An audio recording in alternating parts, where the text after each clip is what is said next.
We don't all have a 4080 or a 4090. We don't all have a ridiculous CPU. We don't all have a massive gaming computer, but all of us are gamers, right? Everyone who's watching is a gamer. In this video, we're going to talk about modern games. We always tend to focus on like the golden era of the 2000s and 90s and whatnot, and keep recommending the same old greatest hits. But let's talk about the modern games, the newer games, the indie games that'll still play on a potato PC, that'll still play on a Mini-PC, like one of these new Ryzen's that has the integrated graphics that's actually very, very fast. So we're just going to focus on games that have come out in the last few years. You're going to find some really interesting indie games here, in my opinion. Now, I'm going to mention a few things that I have never played. They're things that you've mentioned over and over and over again in the comments of the last couple of videos, so I'll mention those too. Hopefully you'll find something in here that's exactly perfect for you and something that you can play on your laptop or whatever. I want to note that if you're just now watching this, there's only a few hours left on the Steam sale. Sorry, the video came on the last day of the Steam sale, but a lot of these games are on sale right now. So check out all the links in the description, and hopefully you get it before the Steam sale is over. If not, check GOG, because a lot of the games are on sale on GOG as well. Thanks to Whokeys for sponsoring. When you go and buy a regular key from Microsoft, it's not $22.54. And in fact, right now there's a mid-year sale, plus we have the 25% off with the coupon code TS25. So you're going to get some money off of this as well. When you go and buy Windows 10 Pro or Home, Windows 10 I believe still activates Windows 11, so we've got Office 2021, 2019, and 2016 here. If you get an OEM key, the way it works is you're expected to do your own tech support. That's one of the reasons why the price is lower, but we all do our own tech support anyway, right? Then that key is technically locked to your hardware. You could buy like 10 of these keys for the price of a retail key, so I'll just buy another one the next time I move somewhere else. Once you're finished, all you have to do is click on your user account up here, go to your user center, click on My Purchase Orders, and then you'll see everything you've purchased right there. Just View Keys and Codes, and you can just copy and paste your key, hit Start, type Activate, click on Activation Settings, paste it in there, click on Next, and you will be activated. So that's why I use Whokeys. All right, let's get started with Dave the Diver, because it's brand new and everyone's been talking about it, and it looks like a nice peaceful game like a Stardew Valley or something. Do not be fooled. This is Dark Souls underwater. So I found this game to be, it's a ridiculous system. You're jumping in the water to find sushi for a sushi restaurant. And that seems like the premise. You go and you find the really cool sushi and you go underwater and look for things. And then you go to the sushi restaurant at night and make sushi for people. Well, that's not what this game is about. This game is a very elaborate system with all kinds of different things going on. First off, you've got someone who can make weapons so you can take down bigger fish and defend yourself underwater. There's a giant sea monster down there for no reason. There's a student who shows up and hires you to do stuff for the local college or university. You take missions. There's people who show up who have very weird and very specific specialized food requests. And then you can create an app and you upload stuff to the app. You have a little phone that you can access. It tells you the weather. You can see what's going on. You can read what people are posting about the restaurant online. You can make upgrades to your restaurant, and the game just keeps getting bigger and bigger. And every time I think, well, surely this is what I do in the game, they throw something else at me. And then I took a quest from a dolphin underwater, so there's all kinds of things to do, and it seems like every second that I play, I'm finding like, oh, there's something new. And that feeling is kind of rare. You know, like sometimes you'll jump into a game and be like, okay, this is what you do, and you just do it over and over and over, and then get bigger and bigger and bigger. And you do jump in and do things over and over, and things do get bigger, and you do get bigger guns and bigger upgrades, but the missions take you in totally different directions. So I had a lot of fun with it, but don't play this on a train, because sometimes you'll be underwater and a stupid triggerfish or a shark will just keep biting you while you're trying to open an oxygen tank, and you will scream. So, warning if you're playing it on a train. I did rage quit this game one time. It's the only thing on this entire list that I think I've rage quit. Because you lose all your stuff except for one thing. It's like, but then I'm like sitting here right now thinking, all right, I need to go back down there and collect that artifact. That's what I'm thinking right now. So after we're finished, I'll probably go back and do that. It's just what I want to do. All right. Anyway, that's Dave. Signalis is a beautiful game that feels like it belongs on the PlayStation 1. You play Elster, you're a technician replica, and you're wandering around this off-world, I believe it's a governmental science base of some sort, sci-fi base basically. And something's gone terribly wrong. There's zombies. It feels a little bit like Resident Evil, except you don't have tank controls, and so I like that. You know, we only have one perspective. But the world is fun. The resources are extremely limited, so you have to play very strategically. A lot of times you have to like save your ammo and run around and like hide. If you like survival horror, games that are in the same line of Resident Evil and Silent Hill, I think you'll really like this one. I just wish the inventory was a little bit bigger. Let's do a few RPGs. If you want something that's gritty, and you know, set in a dark world that's also low magic, Age of Decadence is an interesting title for you. And also, the focus is not necessarily on going through and killing all the monsters. There's a lot of political intrigue. You have to really balance all of that, and I think that's interesting because there's more of an emphasis on the actual role-playing rather as just the character building, you know, the min-maxing and going and building up a character and killing a bunch of enemies. So this is a game for someone who's, you know, this is difficult, but it's a game for someone who likes all of that intrigue. Let's say you really like 5th edition, you've played the Divinity games, but you just cannot wait for Baldur's Gate 3, you need something right this minute. Well, Solista, Crown of the Magister, is going to be exactly the game for you. This one may need something with a powerful APU, so this is more like modern laptops and mini-PCs, but you can give it a try on lower settings and it should work okay.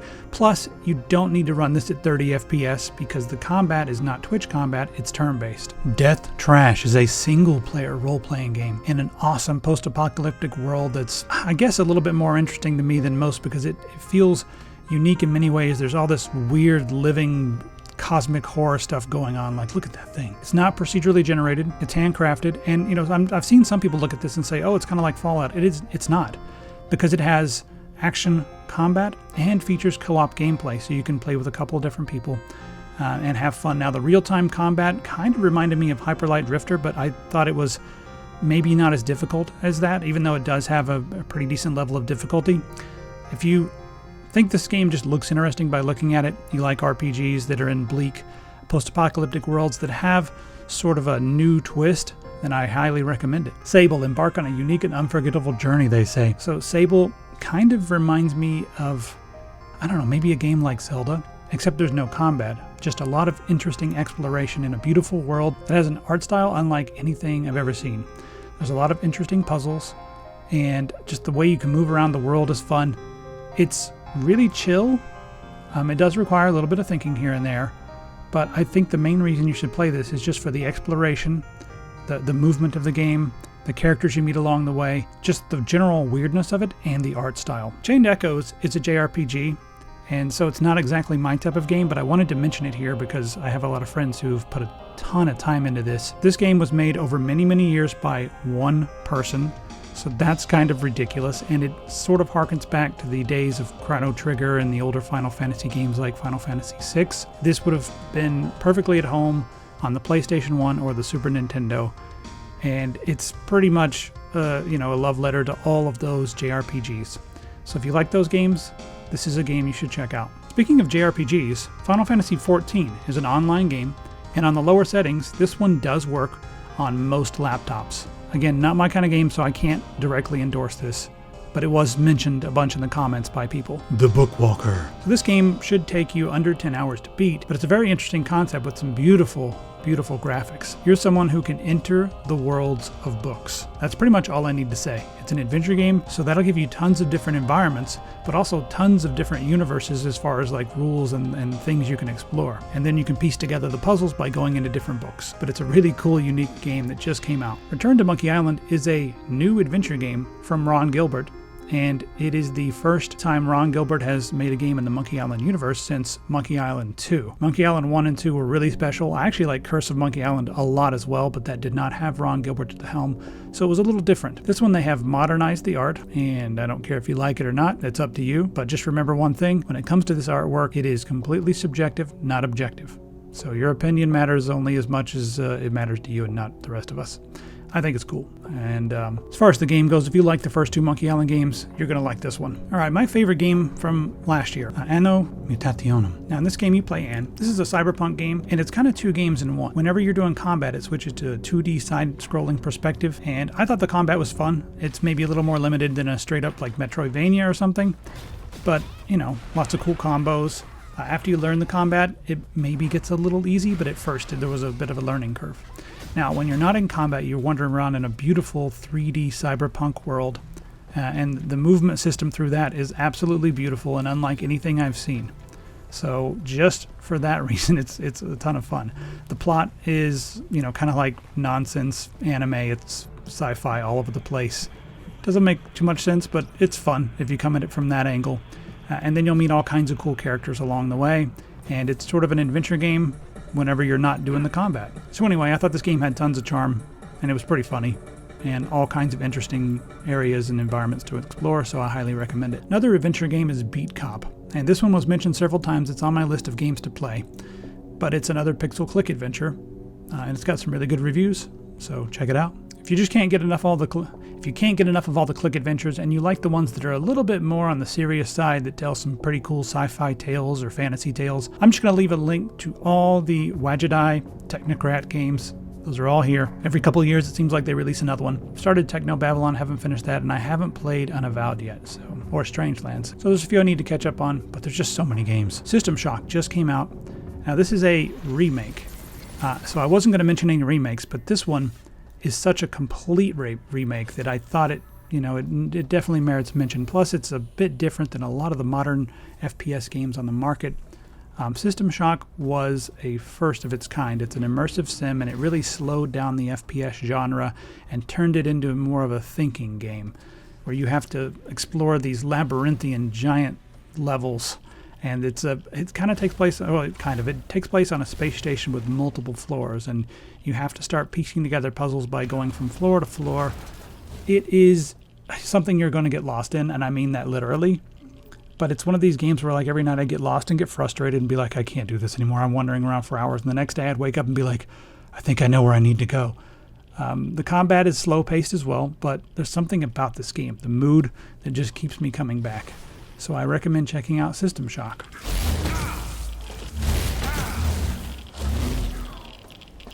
You want to have some wild fun and just play a fast, crazy FPS? Well, the boomer shooter revolution is upon us, and we've been in the boomer shooter revolution for a while.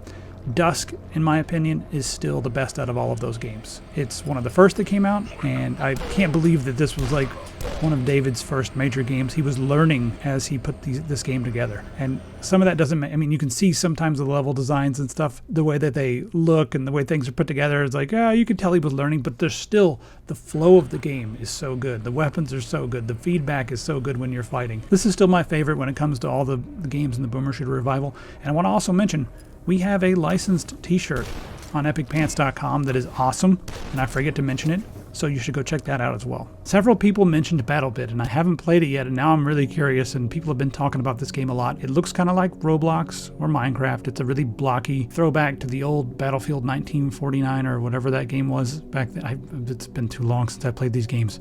But yeah, it's a competitive shooter, and it looks just like pure mayhem, so check it out if that's the kind of game you're into. It's got a lot of reviews, so could they be wrong? I don't know. I haven't played it yet. Frostpunk was also recommended by many, and I haven't put a lot of time into this, but I know a lot of people who have, and they've gone on and on about how cool and fun it is. The world, it's out to get you, but it's not the typical, end of the world scenario. You're in a frosty, unforgiving environment, and, you have to employ all your strategies to keep your people alive. Plus, there's RPG elements, stories, and all kinds of things like that. So I have not played this, but again, it was mentioned several times, and it's on my list. Got a couple roguelike games that were mentioned over and over again. Hades is one of them, and it's possibly the most polished roguelike I've ever seen. Whenever you die, you kind of like learn, and there's so many different ways that you can build your character, so many different moves and items, that each time is like a new chance to play using a different, build for your character. And the combat is super fluid and fast-paced. That's one of the things you'll see over and over again, people saying how fun the combat is. So, I can't go too far into endorsing this. I've just installed it, and, I ran around for a little bit. I will say that the voice acting is really good. The way the world looks is really good. It's made by Supergiant, and they made some really awesome games in the past, like Pyre, Transistor, which I didn't get into that one as much as Bastion, but it did look beautiful. But I think their best received game so far has been their newest Hades. So if this is up your alley, check it out. Next up, and this game has been endorsed by Justin. He's gone on and on to me about how much fun it is. It's looter, waves, and you can also play this co-op, but it seems like there's something special going on with this one. So I'm going to recommend this one even though I haven't played it, based upon Justin's recommendation and all the people who commented saying that this is an awesome game that should play just fine on a laptop or older hardware. Risk of Rain 2. Let's get into some strategy games. Into the Breach is literally one of my favorite games of all time. It's from the creators of FTL, but it's, in my opinion, a much more strategic and interesting game. This little grid may not look like much, but this game is chess times a million. It's so much fun. The thing that makes this so unique and different is that on each turn, you get to move, and then the aliens get to move. But the aliens telegraph their move. So even though there are a gazillion different aliens, you know where they're going to go next, because there'll be a little arrow saying like, okay, we're going to go this way. So you can rearrange the board. If it looks like an alien's going to charge you, well, you can move to the side and push a different alien into that path, and then the alien will charge and smack into its ally, essentially. So there's a lot of strategy involved in how you play this game, and I thought it was a ton of fun. Sometimes you'll get yourself into a corner and be like, there's nothing I can do. But I've probably spent over 100 hours on this game and enjoyed like every second of it. It was amazing. Next up, this one's a little bit old. This is City Skylines, but I just got the Railroads of Japan expansion. It's really should be DL Cities Skylines. There's so many DLC packages. But whenever it's on sale, you can get like, the new cities or whatever. You get cities plus all the packages for the price of a regularly priced AAA game, like $49 or $40, and that's completely reasonable for me because I think you need all the DLC to really enjoy this, and it's kind of awful that there's so many little tiny DLC packages instead of just having like 3 big packages, but whatever.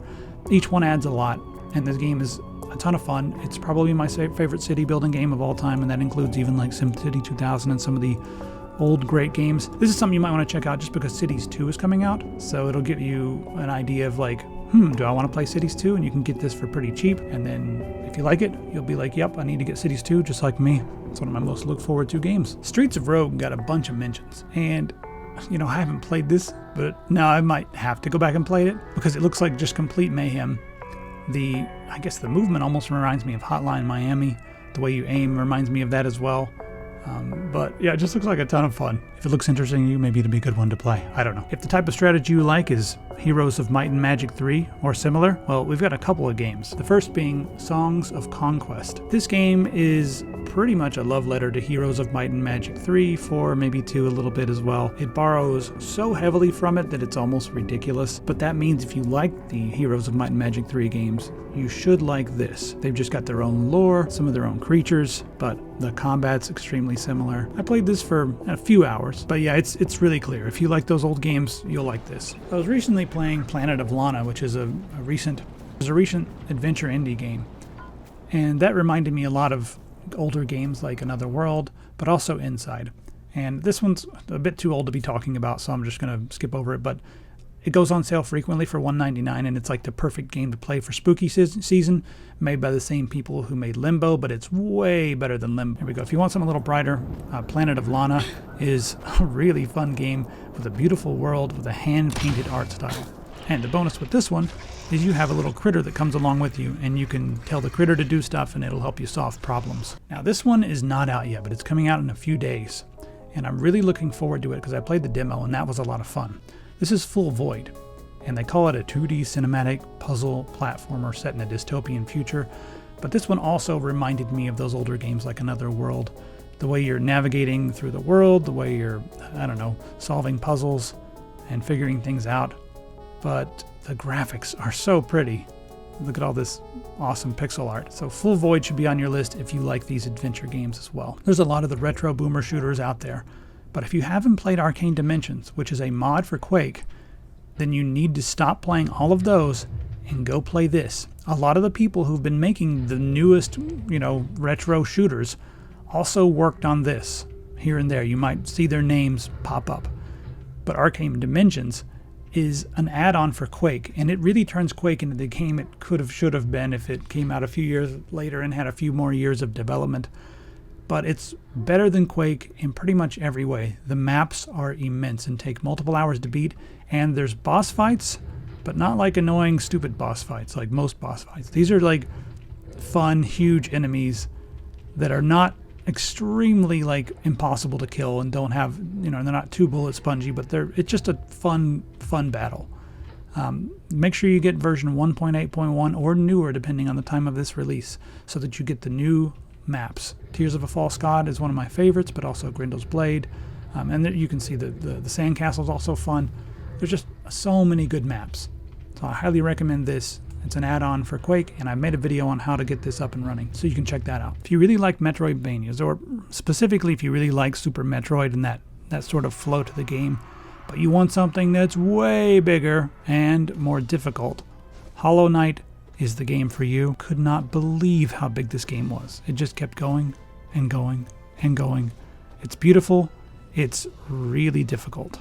So if you're up for a challenge, yeah, it's very difficult, but you can mod your character with all kinds of different power-ups, so you can sort of create a build. It does have a few Souls-like elements, which I modded out, and I think you could do the same if you're someone who likes to explore and not have to deal with immense penalties for exploring. But, you know, overall, this is one of the best games I've ever played. It's my second favorite Metroidvania, just behind Super Metroid. So if you haven't played this and you're up for a challenge and you want something that's really unique and beautiful, then you have to check out Hollow Knight. The second one's coming, and you really just have to see the traditional hand-drawn animations that they... Oh, this part's too hard. You know, if nothing else, it's worth it just to see the amazing hand-drawn animations and hear some of the nonsense talk. They just kind of speak in their own language. They're all bugs, by the way. So yeah, check it out. So the creators of Duke Nukem decided to dust off the old Duke Nukem 3D engine, which is the build engine, and make a new game that's actually better than Duke Nukem.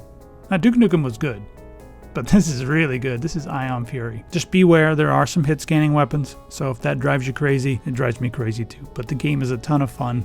You've got the classic one-liners and everything, so check this one out. Another game that's coming out in a few days that should run okay on older hardware is Jagged Alliance 3. This is another strategy game with tactical turn-based combat. I don't know how good this is going to be. Jagged Alliance 2 is a classic, so it's kind of cool that they've made another Jagged Alliance game after all these years. We'll see if it's good. It's coming out in just a couple of days.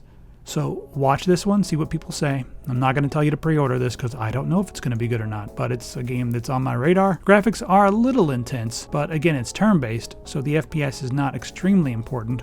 And also, you should be able to play this on systems with a decent APU, like some of the new Ryzen laptops. Since we're talking about games you can play on a small system, chill on your couch or whatever, I played my games with this. This is the Fennec wireless PC controller, and this is just like an Xbox controller when you plug it in. It doesn't look just like an Xbox controller, but your computer will see it as an Xbox controller. But the cool thing is if you're playing something really old on a super old computer, this will work because it also supports direct input. You just hold down the home button for 5 seconds and it switches from X input to direct input, so you can play it on very old hardware, and it works with Linux as well. And this one I'll do for 30% off right now with the coupon code, let's see, Take Control. So head over to epicpants.com and grab yourself one of these with that coupon code. All right, that's it. Hope you enjoyed this. Let me know what games you're going to be playing. Let me know some of your own suggestions. I know I didn't cover every game. I know I didn't cover your favorite game maybe, but if you have one and you think it'd be great to play on something like this, and let's keep it modern. I mean, we all know the classics. There's a lot of hidden gems and stuff, so just try to keep it modern. I want to know what are the new modern indie games that'll play on everything. Put those in the comments. Let me know what you think, and I'll see you wherever I'll be outside your window looking in. That's where I am.